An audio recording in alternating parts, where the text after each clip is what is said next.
So, hi everyone. Thanks for joining today. It's a Monday afternoon, so we must all still at home quarantining.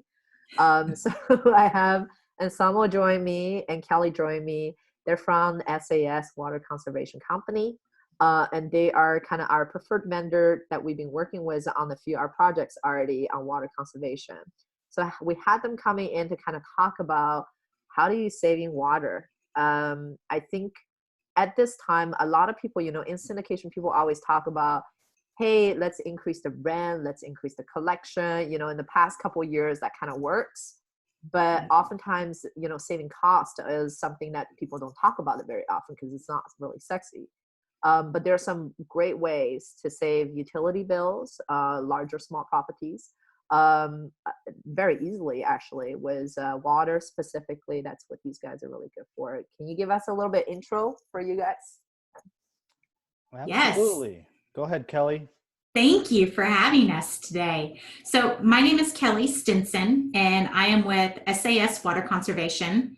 And our organization has been in business now for close to 20 years. And in the last 3 years specifically, we have really taken a focus on being a nationwide service provider, focusing on water conservation through the installation of ultra-high efficiency plumbing fixtures. And why this is important to anybody attending today is because we're able to reduce those water and sewer expenses 20 to 40%. So I did pick up along this journey the nickname, the Potty Princess. So you might forget my name, and that's okay, but you probably will never forget that nickname. So we're going to run with it, and that's where Anselmo and I partner together to bridge that gap on the education. Awesome. Yeah, and my name is Anselmo Torres. I don't have a cool nickname yet. I am taking a request, but I actually got involved in this space about 4 or 5 years ago. We were creating a software that was helping to monitor water consumption on multifamily properties, and then that's when we decided, well, let's look into SAS and see how we can help out and be a really, truly a conservation partner. So here we are. Awesome. Thank you, Anselmo. We got some listeners' feedback that they were having a little hard time hearing Anselmo. Okay. Although it was okay for me and Kelly to hear you, I think. Debbie, let us know if maybe doing testing 1, 2, 3. I'll just make sure I talk a little bit louder. There we go. That's a lot better. Yes. Right. Debbie, let us know if that works for you. Cool. Awesome. So Anselmo's going to share his screen. I think he has created a slide deck for what we're going to go through today. But like all our sessions, we're very Q&A driven. So like all you guys already know, some of you guys already know, put your question in the Q&A. We'll answer them, and then put your any comments you want to talk about poops or toilet. Go ahead and put that in the in the chat box. So we'll be monitoring our Q&A. I will be doing that as we go through, and I have some questions for them as well. Yeah. Awesome. So I'll go ahead and share my screen here. FYI, yes, it's a lot better with the audio, so we're good. All right. Now, Lisa, can you see my screen? Yep. All right. Yeah, we need to go to, you need to share the slide deck. There you go. There you go. Perfect. All right. So first, who we are. We are SAS, and we are here to make water conservation made simple. Did you know? So stop flushing money down the toilet, and that's a very real thing. So Kelly, go ahead and explain this next slide. Absolutely. So I love this graphic because I think that it helps to equate and create that correlation between, inefficient plumbing fixtures and how that impacts NOI as well as asset value. So this is a great example. You take, on average, like a 200 unit property. If you just average that on the 200 units, it's going to cost about $50,000 to install. So that averages at like $275 per bathroom. And we're estimating here on this sample property, first year savings $50,000 reduction on the water and sewer bill. This is not any type of soft costs involved. This is the actual hard costs where we are taking the reduction in consumption, and this is how it's correlating into the reduction on the water and sewer bill. And you'll see this in the first year. Okay. Then we find that most of the clients that we work with, that they'll hold their properties typically for about 5 years. Some may be holding them a little bit shorter right now. Some of them may be holding them a little bit longer right now. So if you run the cost of waiting at 5 years, that's $250,000 that you could potentially lose by holding off on the project. And then if you, let's say, for example, you have a 6.5% cap rate on the property, and you take into consideration the reduction in the operating expense on water and sewer of $50,000, that's about a $769,000 asset value increase just by implementing this project. So that's great. You know, if you are brand new on the front side of this project, we've got a lot of owners right now that have closed on their properties in the last 6 months. They had built into their pro forma some incredible renovation projects, right? But now a lot of those renovation projects are being postponed because they were going to have that handoff that we're going to, you know, upgrade the interior, upgrade the exterior, and be able to see those rent bumps, right? But now they're having to postpone some of those projects because this is a sensitive time. So passing a rent increase on to an existing resident would be, you know, could be considered unfavorable, right? So where else do you look to control these expenses? And this is one of those best kept secrets that a lot of your, you know, very tenured investors and owners, they understand this correlation. And that's really where Anselmo and I are coming together, is to really spread this secret and get this kind of going a little bit more fluently across the country. And what I love about Elisa is she knows this best kept secret. That's right. Yes. We always share notes how frustrated we were with people like maybe not looking at their expenses, right? Because that's part of operating apartments. Yeah. Yes. Yeah. So this next slide, it kind of gives you an idea of where all the water consumption is taking place on your property. So we'll look at the toilets first. So 24% of your total water consumption for indoor water use is taking place through your toilet. So if you look at that graphic right there, it says a leaking toilet can waste up to 100 gallons per day. A lot of these older toilets have flappers. And if you haven't replaced the flapper in a long time, it is more than likely leaking.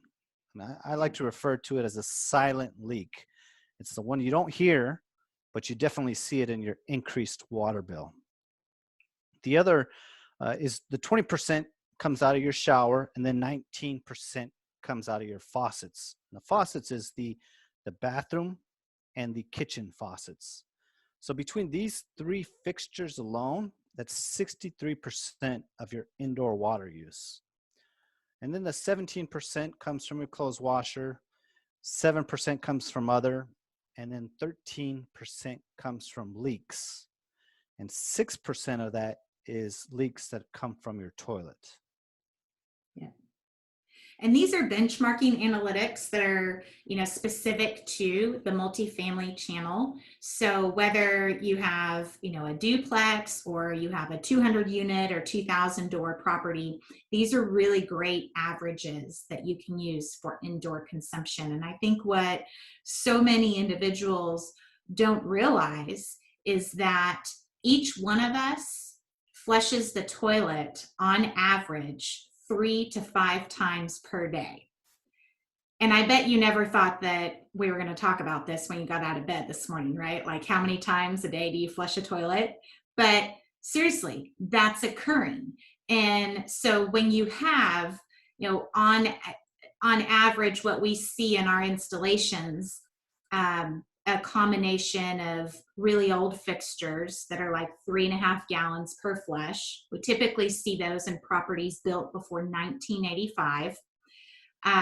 So we'll see properties that will have a combination of like 3.5 gallon per flush toilets, and then some of those units may be upgraded with like a 1.6 gallon per flush. So at that point, it'll blend out on the property at about 2.76 gallons per flush. So Hey, Kelly, I have a question. Is it really yeah, just 3 to 5 times? Because I like counted. One day I just kind of did this exercise, and then I actually counted how many times my kids, me, flush the toilet. It could be like 10 times. Like, it could. yeah. Yeah. Okay. Absolutely. And that's a really great point. So while these are averages, and they also take into consideration that most of our consumption is spread out, right, on those various places that we visit throughout the day.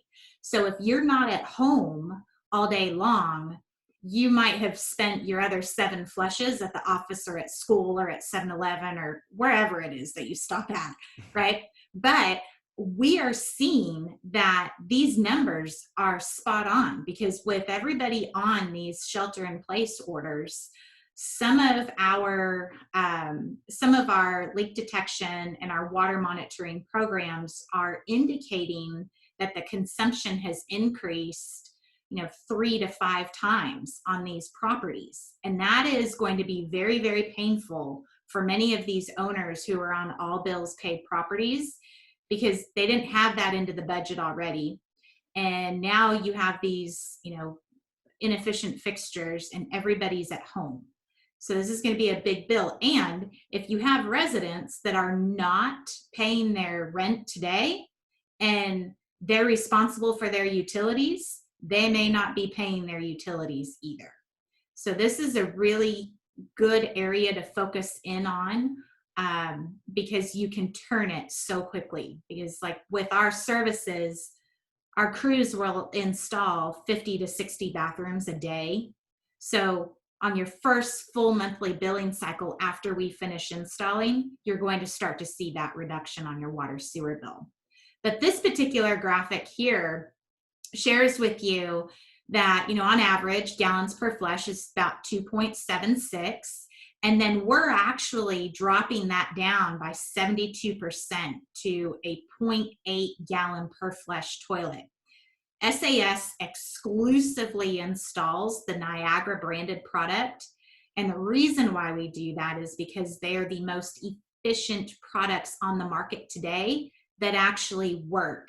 And this goes back to your post earlier today, Elisa, about, that low flow toilet that you might be purchasing at the local hardware store might actually be costing you more money than you think.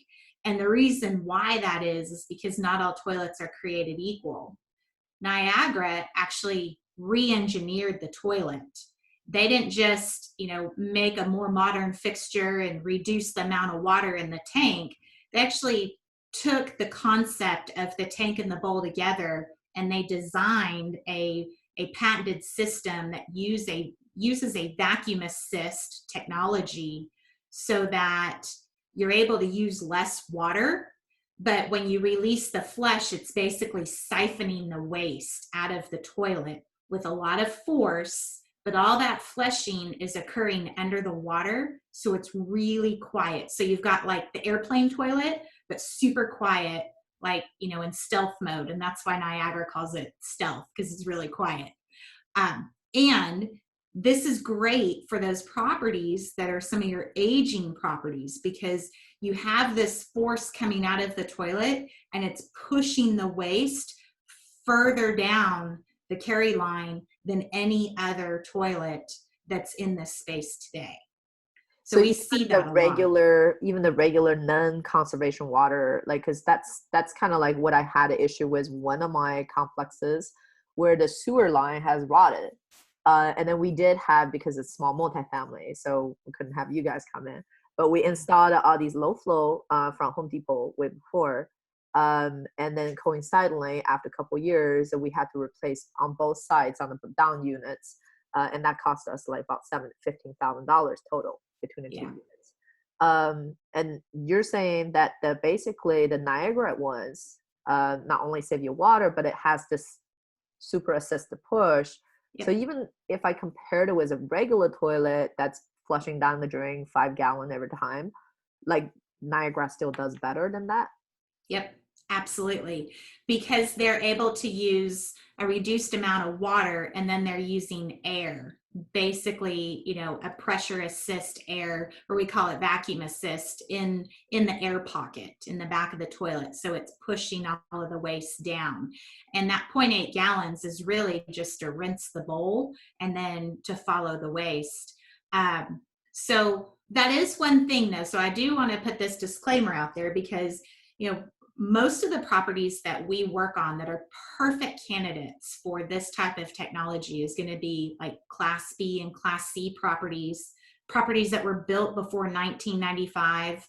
If you have a property that was built before 1985, this definitely should be like one of the first things you should look at, is the type of interior plumbing fixtures that are on the property. But when we come out, we'll complete a full assessment. And during that full assessment, we're also going to be looking for any type of challenges that might be on that property that would prevent the technology from working. So for example, you see like a lot of aging trees and they have really long, roots. Sometimes those roots will end up growing through the sewer lines. So we'll ask those questions when we're on the property. Hey, do you have to jet these lines on a regular basis? Is building 10 having to be jetted more often than building 1?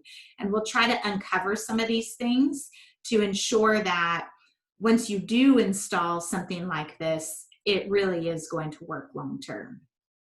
So, and the other side of this is that these particular Niagara toilets don't have any flappers in them. And the owners and the maintenance staff love this, because the number one issue with leaky toilets is the leaky flappers. They start to kind of corrode over a period of time.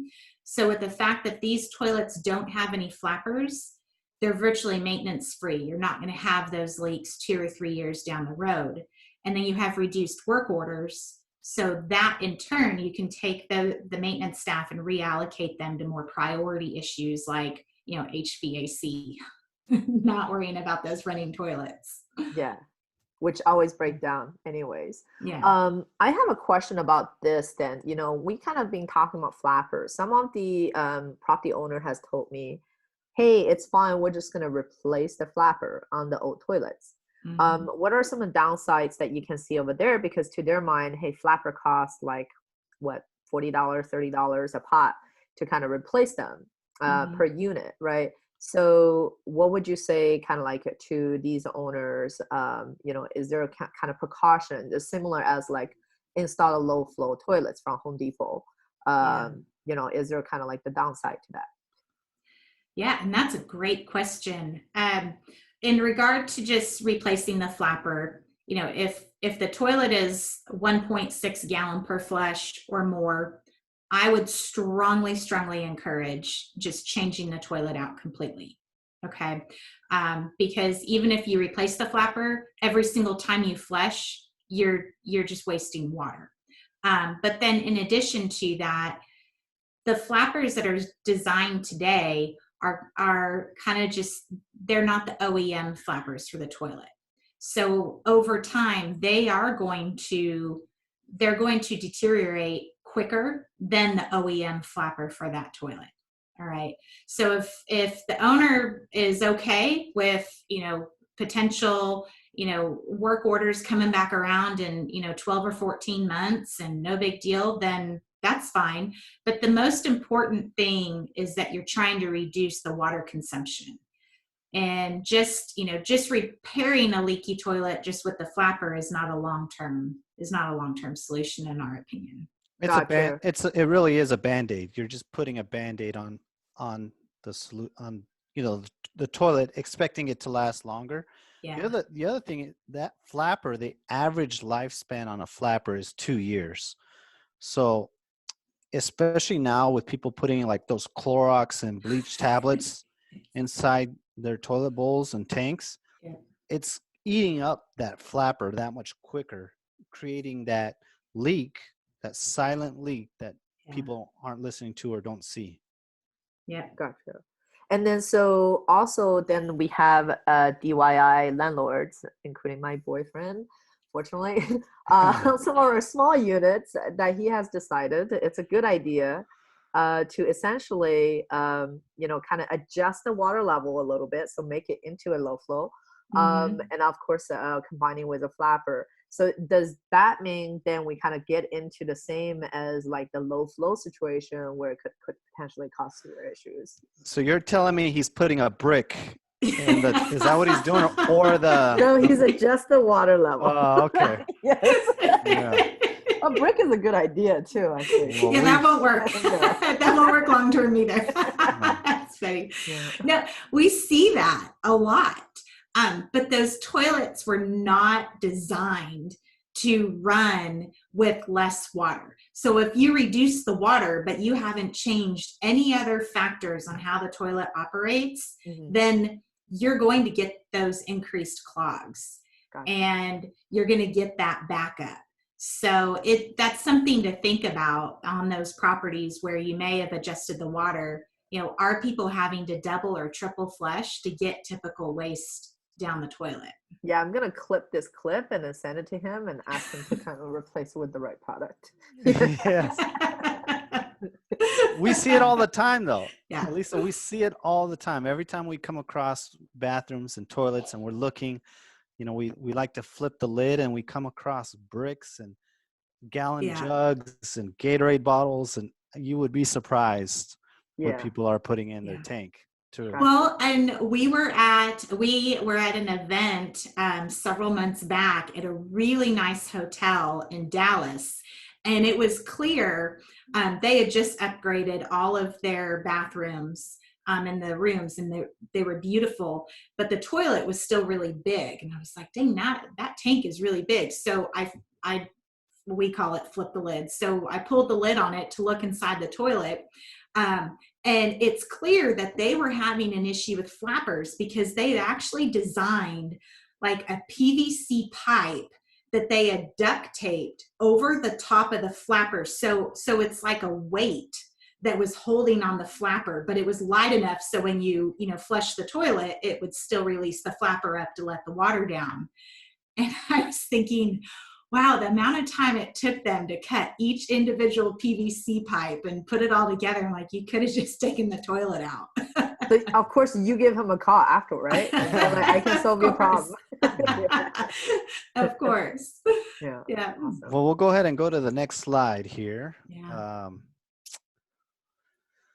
So, what's taking place with water and sewer rates across the country? Water and sewer bills, which are rising faster than inflation, increased for the 8th consecutive year in a study of the 50 largest metropolitan areas.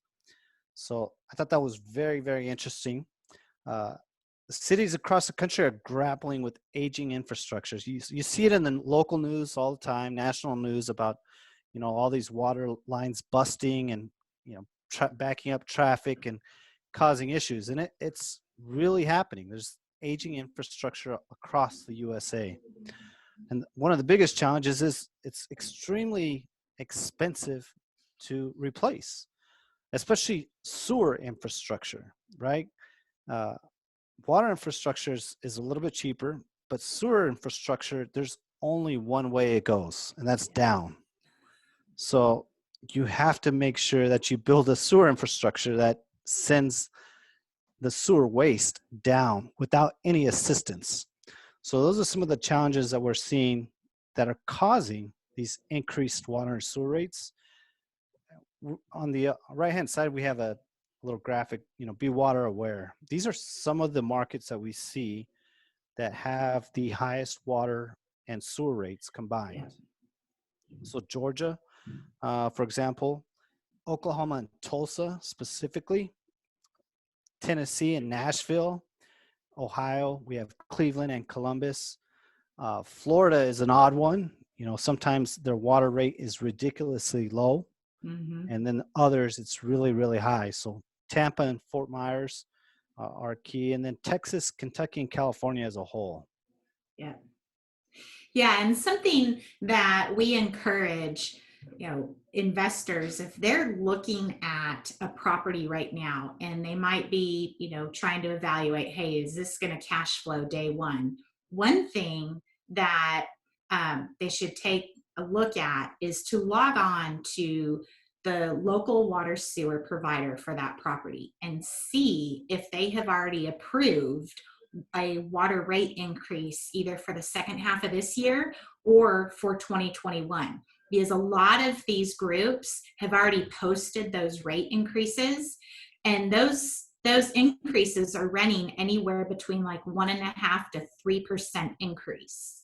So if you underwrite the property with everything existing, then you could end up getting in trouble, especially in that Tulsa area, because there's so many incredible opportunities in that market, but that sewer rate is like 3 times what the water rate is.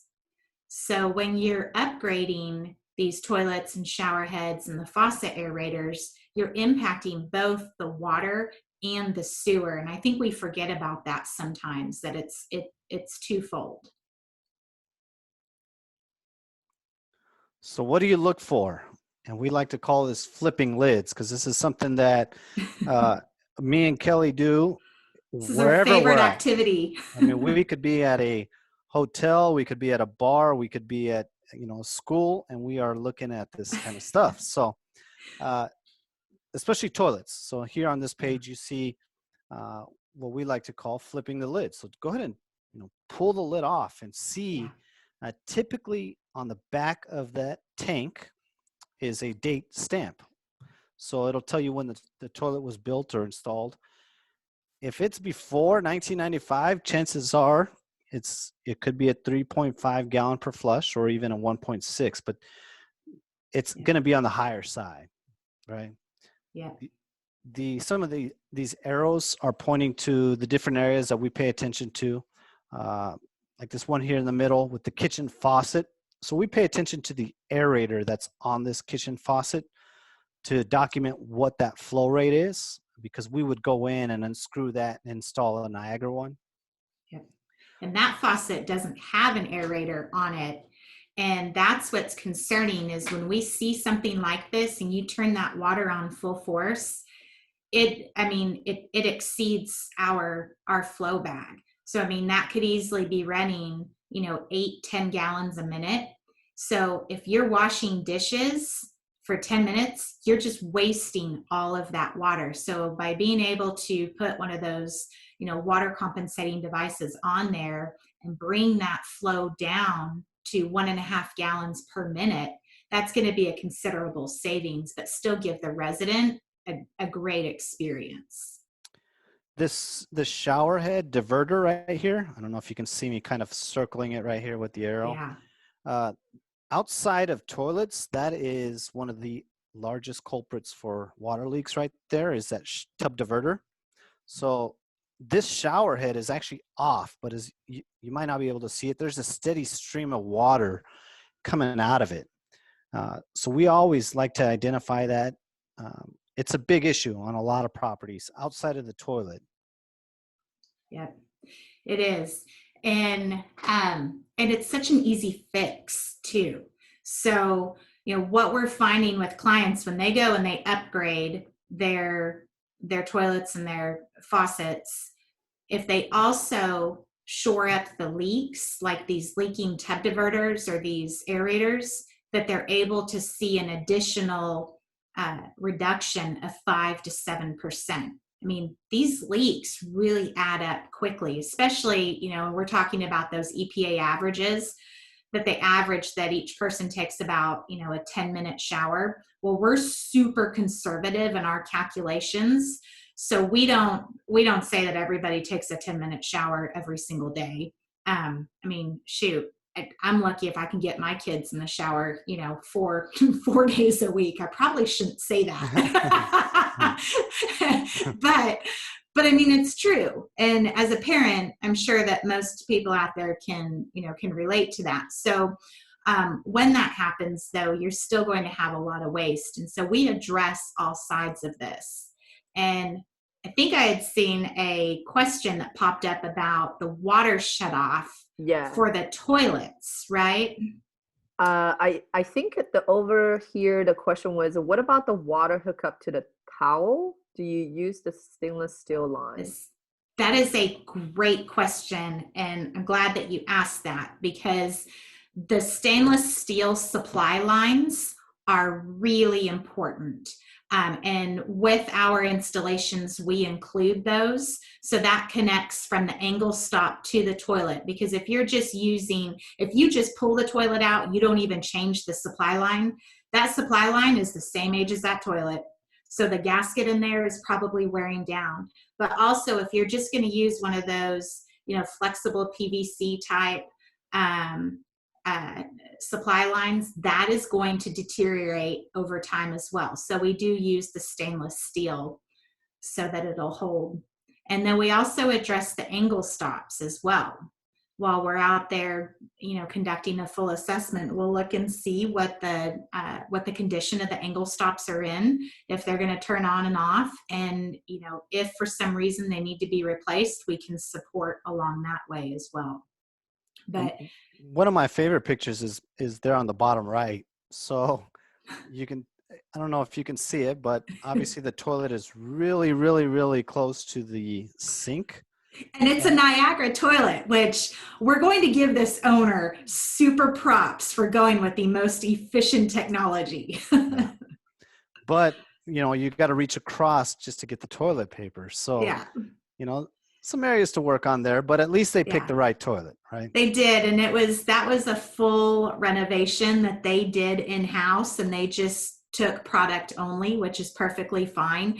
But this is one of those things that we look for. So when they were looking at the renovation, they put in the vanity, but they didn't think about, oh, wow, I wonder how big the toilet is. When we come out, we do a full assessment. We're looking at the footprint of the toilet to see if it's going to cover the existing toilet. We're also checking for door swing issues, because I can't even convey to you how many units I've been in where, they're old toilets and you still can't even close the door or open the closet door all the way. Somebody just installed it and was like, oh, they'll work around it. No, that's not going to work.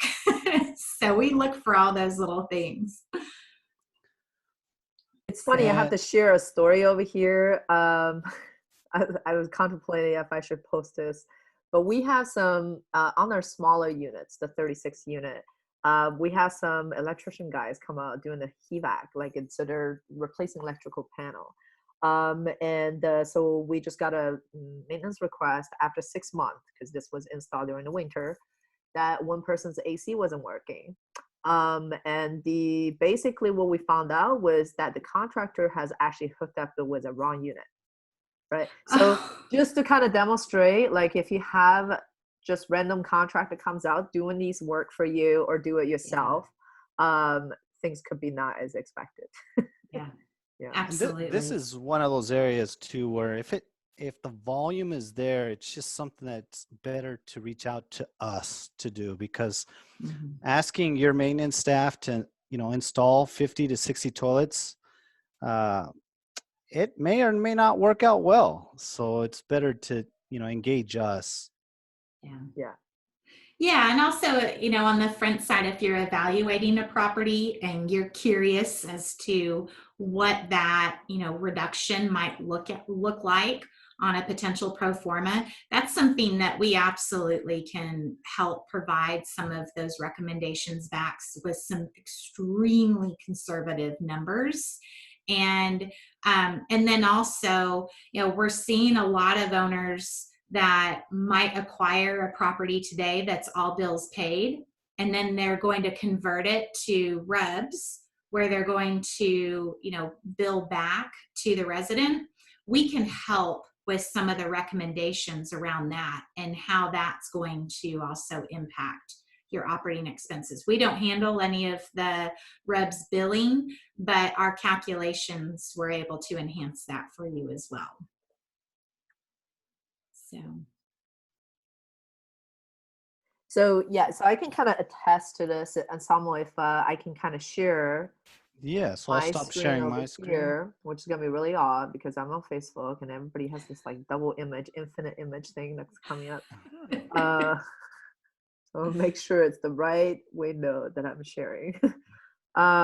Cool. So I just want to kind of show an example of this. Again, I think the SAS services are great if you have a large apartment building, and unfortunately for some of the properties, and someone wouldn't even come out and look at my property if you have a unit. Yeah. So, but on some of these units, we've kind of negotiated. For example, we have a property in Phoenix, two properties in Phoenix, that we had both of them done with SAS group. Did water conservation on that, and then I just want to kind of share my bills over there, and don't take our address or anything. Actually, I don't really care. You can drive by it. The example over here I want to kind of show is my water bill. So all the way, I actually had my PM pull all the way back in January when this is kind of get installed at. You just keep in mind, she couldn't find December bill. So that would be even kind of telling because this is end on January 23rd. So they've installed it towards the end of January and our bill. So this was our original bill in, January 23rd. So most of it is based on the old stuff. So this, as you can see, the water level pretty consistent. And then February bill is after they installed their thing. And then we're looking at right here, a dramatic difference on water saving. And again, when you save water, a lot of times sewer water is attached together. So there's a lot of saving over there. And I don't remember if we had to adjust in utility rates or not. I have to dig into this a little bit more to look at it. But that itself, just a number. I did a calculations about 25% water saving, utility saving right there. And then fast forward in May, and I don't know how they do these graphics, but anyway, so the usage is all pretty similar. April's even lower. I don't know why April is lower. I think some of them were billing back as well. So the utility rates has went up. And then we're still pretty consistent with this. I did the back the napkin calculation. I think, it's about 10% jump on utility bill, maybe even a little bit more. Again, I didn't look at the per watt. So imagine like that amount that we have saved. And April, keep in mind, everybody was stay shelter in Phoenix. Yep. And then so we are not seeing a significant water bill increase over there, given that we have implemented and considering the utility bill also went up, right? So good job done. Thanks guys for doing that. And we got you just in time too, right? In January, right before everything happened. So yeah, exactly. Because what they did is they took 3 days. They went in one of our properties, actually 2 days for kind of each property. We had some issues with real estate. We have to figure out where to park these parts, because what they did is they came into every single unit, they haul away all the stuff, they dumped all the old toilets, which is another thing. We didn't have to deal with it. And they basically replaced our toilet, all the, some are 2 beds, 2 baths. So it's like 80 some number of, for this particular property. We have another property, 60 unit, and they also did that one too. All said and done, they spent less than a week over there. And then again, this is another graphics kind of compare with January to February. And as you can see, the other thing that we did with apartment, and this one we'll touch in another session, is see this low green bar, as we're slowly doing rubbing back. So it's almost like a double playing with the NOIs and increasing our efficiency just by saving expenses and parts that some of this to the tenants.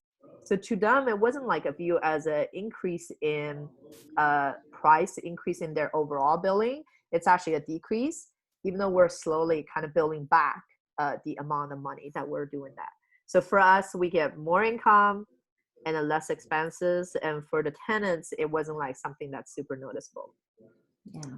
So that's kind of just a way to kind of, think about this. And if you tag on about a 25-day, I'm gonna stop here. So if you tag on a 25% utility saving, and most of it, because a lot of our bills, the electricity was individually billed. So to us, it was only the common area, not a major portion of a bill. So essentially you're looking at about a 20% saving on utility cost, and its overall cost per unit expenses. And that can move your purchase price up on your offer price up quite a bit over there as well. Yeah. How are you doing your billing back for the reps? Is it a flat fee? Because I think there's different owners that do, that run a different scenario. So what would you recommend? I would say it really depends on state laws. So in Texas, we all know we can only bill back 75% of costs. If you're billing back more than that, that means you're probably doing not anything that's legal. You should probably check, but every sub area is different, maybe 85%, maybe 75%. So we don't do a flat fee over there. We do a portion bill back, which is the rub. So we have a separate company that comes in and do that. And oftentimes, actually, I was running a scenario with a 214 unit building that we co-own with a partner. So, and try to convince my partner on water saving over there. And when I did a formulation valuation, it was actually on paper, we could actually increase our valuation by about $400K on the sale by just implementing this, even though everything 100% was rubbed back to the customers, because there's still a portion of water that is common. But because the water bill was all mingled together, there's still room in that 75, even that's a 75% rubbing back, that there's still room in terms of saving for us. And then again, it's not necessarily all savings. It's also to do with valuation. So the bigger property that you have, even when we're rubbing back, the number still makes sense to do this all up. Still in the process of convincing him, obviously, because he's thinking if we're rubbing back and but on the other side too is the tenants are going to feel less of a burn because we're reducing their monthly pay, right? And this time it will be more favorable, as in we're trying to work with them on certain things. We did have a question over here. They said, thank you for the discussion. I may have missed this, but does SAS have a point of view on washing machines in laundry facility or in units? That's a very good question. I'm curious too.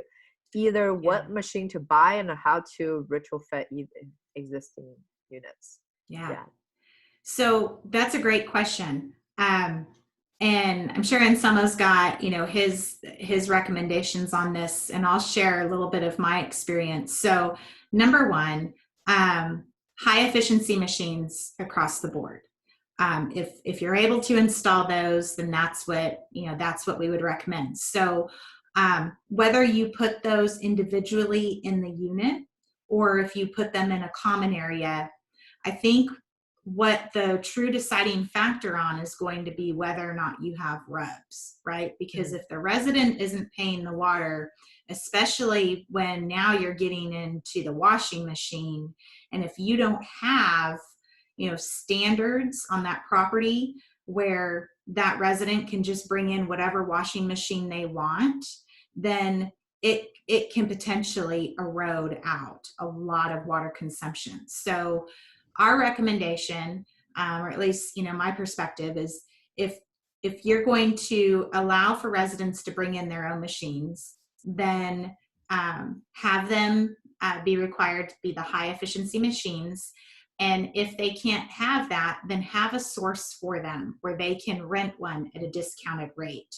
And then implement REBS billing back after you have all your interior fixtures upgraded, or move to that common area type washing center and have that, a pay for use. And again, be water aware and have those high efficiency machines in there and have some sort of, leak monitoring system on those devices to ensure that those hoses aren't leaking and stuff like that. I mean, what would you say, Anselmo?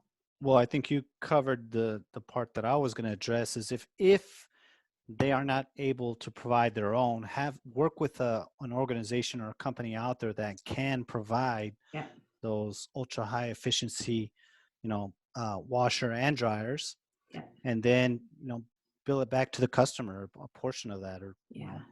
for like a leasing fee or renting fee. But be mindful of some of those agreements that are out there in that leasing, and especially in the common area, because I just saw a contract a couple weeks ago with an organization that focuses on washing machines, and the owner was reaching out to me to see if I could review their contract and make a recommendation on how they could potentially terminate the contract early, because there were inside the contract, there wasn't any language to terminate early, and it had just auto renewed. It auto renewed for 10 years. Yeah. I don't know who signed that contract, but it's surprising, like all the laundry service, they do Yes. that. Like the contracts always that is wild. no. Yeah. And actually, I want to kind of go back to address, Kelly, your question. Sorry, I kind of zoomed out a little bit. I didn't really give you the answer to it. I would say rub is actually better than flat rate, because what the mentality wise is, the tenant knows that they're actually paying, even though they're rubbing back, but they know it's some sort of proportion doing that. So they tend to save more energy. When if it's a flat rate, they just kind of like, whoa, I pay $50. It's kind of like all you can eat buffet mentality. So they have their like heater turns on all the time. This is to do with electricity ones, or they just didn't really care, like running their dishwasher when there's only 2 dishes or something, right? We've seen a lot of owners that have reached out to us lately that have had that flat fee structure in place, right? Mm-hmm. But the gap between what they're collecting and their expense is just increasing significantly. So that's why they're reaching out to us is, hey, it's just not working out anymore. Help us out. Help us close that gap. Right. And the other thing is also, like in our area, like in Washington, for example, we do a lot of flat fees. So you can kind of label it a utility fee or admin for whatever you want. So, and oftentimes that could be up to $100, depends on your location of your property per month, right? Mm-hmm. So it's very different than, like, I think Arizona also allow a flat fee as well. And you can actually rub back 100%. For a desert state, that's actually something to kind of look into. So flat fee over there, traditional, we're like, oh, it makes no difference. But when we observed it against the mentality, so the rub would actually turn out to be better, even though if you're rubbing back enough for that. We have another question. So Mercy was asking, what is the minimal unit of property SAS can implement? For example, what are the unit sizes that when I come to you, Anselmo, and you say, okay, we'll take a look at it. Obviously, our 36 unit was too small. I'm going to keep on back to that. There's a lot of pain with that. Yes. Yeah. So there's different ways that we can help. In order for us to mobilize our crew, we're typically looking for what, Kelly? Anywhere between 75 to 100 units to mobilize our crew. Now, if you had a smaller unit, absolutely call us. We'd love to consult with you and give you ideas on how to reduce that consumption, and even possibly even sell you the toilets directly. So that we can help you out. We could do a product only. And if by chance we have a project that's occurring very close to that smaller property, we sometimes can piggyback those together. Like we're addressing that right now in Atlanta. We're also going through that in Minnesota. So that's helpful where we can piggyback them, but it just doesn't make sense for our crews to run across the entire country when their cost to travel and everything. We try to keep the expenses low, but to just make it very simple, anytime you have questions about water conservation, reach out to us, because we would like to be that credible resource to answer those questions, and we'll help map that way along, whether that's a product only or we partner you with somebody locally.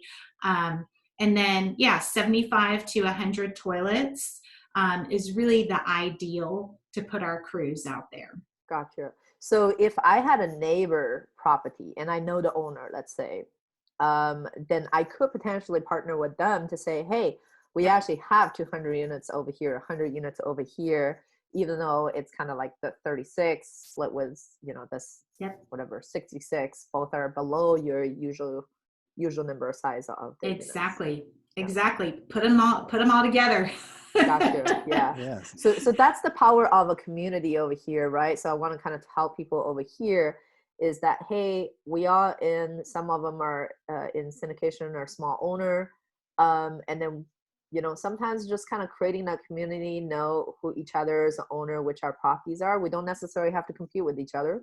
You know, there's plenty of tenants to have, and in these cases, we can kind of get together and potentially get the savings together. Yeah. Yeah. There's lots of water to be saved, one toilet at a time. So we want to help. Yeah. Yeah. So I want to share another thing over here, and then we'll call it good for today's session.